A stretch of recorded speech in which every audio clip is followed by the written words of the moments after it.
students, and welcome to this presentation on the Macmillan years. This time we'll be looking at the political aspect of his time in reign. So firstly, Macmillan took over Eden as leader of Britain in 1957. This was due to the Suez Canal crisis, and we'll learn more about this later in the presentation. As well as this, the Conservative reign was one which would not have lasted if it were not for Labour's constant division within the party.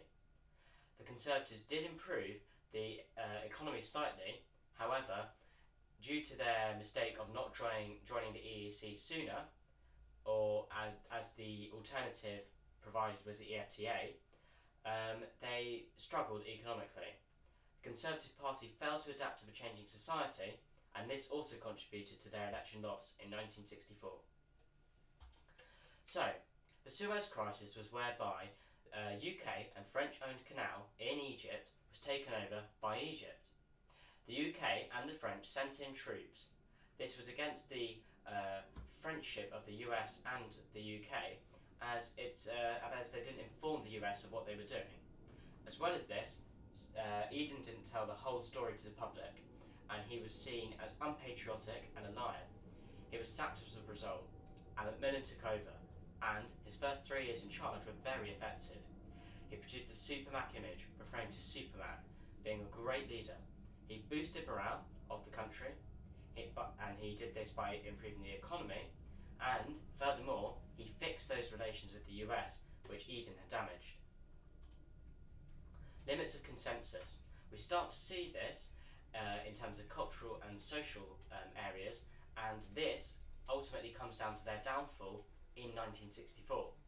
The Conservative Party tried implementing new laws, such as the decriminalisation of homosexuality. However, this did not occur, and this effectively forms the limits of the consensus within the government, and consensus meaning together as one, producing solutions to things as one. They weren't managing to do that at that moment in time.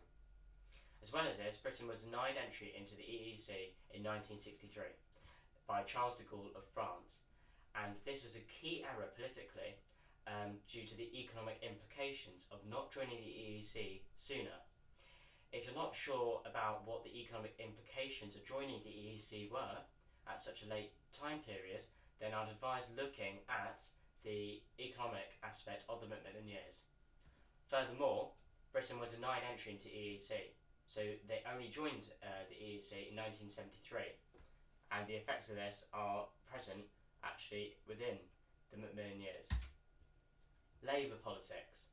The Bevernites were a form of division during 1952 and also up until 1955, where Bevan, along with his Bevernites, which is a good historical term, had many strikes and revolts about certain issues which the Labour Party was concerned about.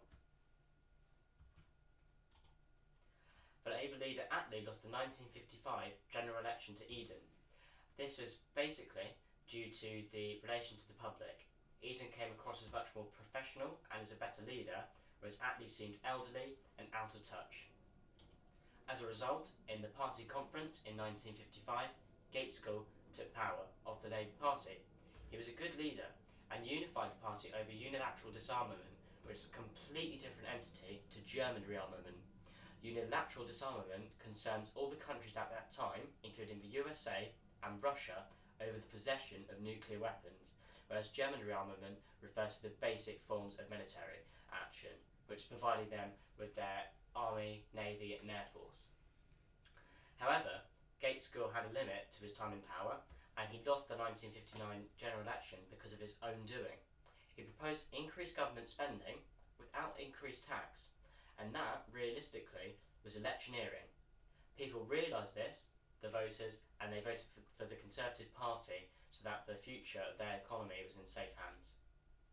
After this election, the loss of the Edexcel, who unified the party, meant there was more division over nuclear disarmament, once again, the EEC, as well as Clause 4.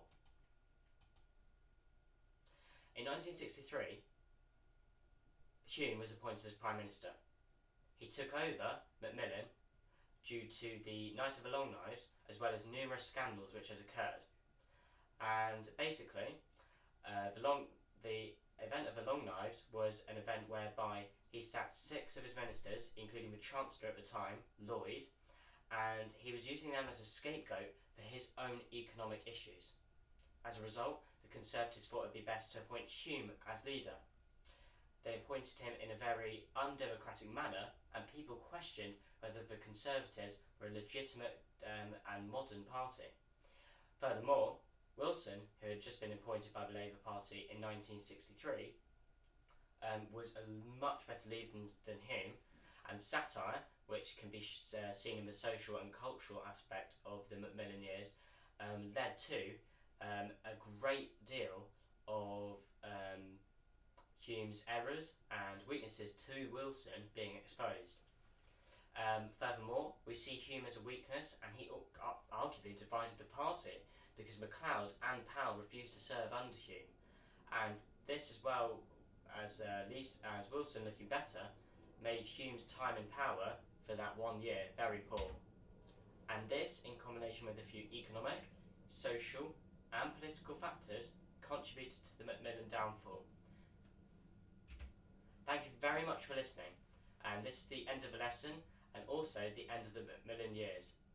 Overall, if you would like to quickly recap of the Macmillan years, I advise you looking at the summary and also going over these PowerPoints again. Remember, in your essays it is vital that you remember the political, economical and social aspects of his time in power. Furthermore, visit our website at www.revisealevel.co.uk and also look at our other channel for more resources. Thank you for listening.